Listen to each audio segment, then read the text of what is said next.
চা বাগানের কর্মজীবী মায়েরা যখন খুব ভোরে ছুটে যান কাজে, তখন হয়তো তাদের মনে ভর করে অন্য দুশ্চিন্তা। বাসায় থাকা ছোট্ট সন্তানটি নিরাপদে আছে তো?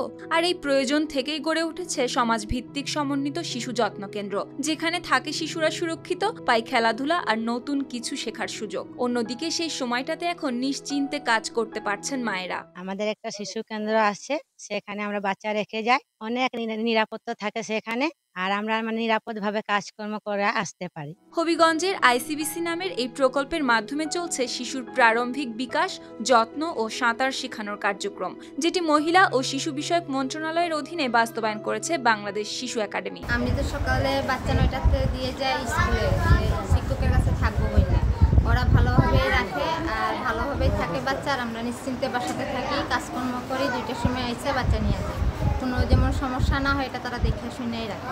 বাহুবল উপজেলার রশিদপুর চা বাগানে এমনই এক শিশু যত্ন কেন্দ্রে দেখা যায় সকাল 8টা থেকে দুপুর 2টা পর্যন্ত একজন যত্নদানকারী ও একজন সহায়তাকারী অন্তত 25 জন শিশুকে শেখাচ্ছেন ছড়া, গান, কবিতা আর নানা ধরনের শিক্ষণীয় বিষয়। 9টার সময় যখন আমরা ক্লাস শুরু করি তখন 25টা বাচ্চার মা এসে বাচ্চাদেরকে ছেড়ে যায়। এই বাচ্চাদেরকে আমি 9টা থেকে 2টা পর্যন্ত নিরাপত্তাভাবে আমি তাদের ক্লাস ও গান, ছড়া, কবিতা বলে তাদেরকে শিখিয়ে যায়, যখন যাতে বাচ্চা একটা দুঃখ না পায় সেই দিকে আমার খেয়াল রাখার দরকার। আর কাজ শেষে ফিরে মায়েরাও জানান বাচ্চারা এখানে নিরাপদে থাকায় তারাও সারাদিন কাজ করতে পারে নিশ্চিন্তে।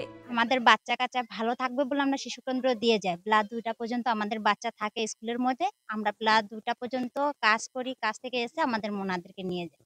এদিকে একজন সংশ্লিষ্ট কর্মকর্তা জানান বাহুবল, মাধবপুর আর আজমিরিগঞ্জ উপজেলায় এই প্রকল্প চালুর পর কমেছে পানিতে ডুবে শিশু মৃত্যুর হার। সেই সাথে অভিভাবকরা আরও সচেতন হয়েছেন শিশুর সুরক্ষায়। আইসিবিসি প্রকল্প হবিগঞ্জের 9টি উপজেলার মধ্যে 3টি উপজেলাতে নেওয়া হয়েছে, মাধবপুর, আজমেরীগঞ্জ এবং বাহুবলে। পরিসংখ্যানে দেখা যায় যে অন্যান্য উপজেলার তুলনায় এই 3টি উপজেলায় শিশুর মৃত্যু হার, পানিতে ডুবে শিশুর যে মৃত্যু হারটা অনেকাংশে কমে গেছে, এবং শিশুরা যে ইনজুর হয় সেটাও কমে গেছে। কেননা ঝুঁকিপূর্ণ সময়গুলোতে মারা নিরাপদে শিশু যত্ন কেন্দ্রে রেখে তারা নিশ্চিন্তে কাজ করতে পারে। এইভাবে সুরক্ষা, শিক্ষা আর ভালোবাসায় এগিয়ে চলছে চা বাগানের মা ও শিশুদের জীবন।